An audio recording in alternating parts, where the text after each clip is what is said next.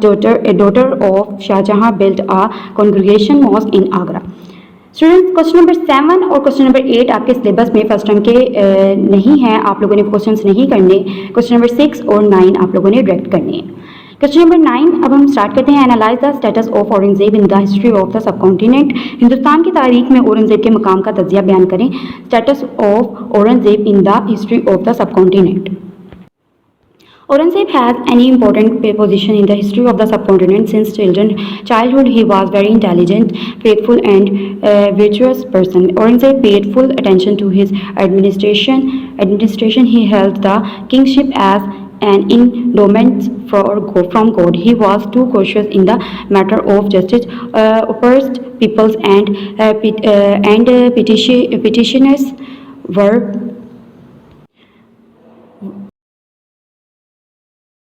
were allowed to come to his court without any hindrance. Aurangzeb was the emperor of India but lived a very simple life. Aurangzeb was a follower of Hazrat Wajiduddin al-Afsani and enforced his reforms under his influence. Aurangzeb also had a great passion for architecture. During his reign, he built a beautiful marble mosque in Red Fort of Delhi, now known as Moti Masjid. The People's Mosque, the Badshahi Mosque of Lahore, was also built by him.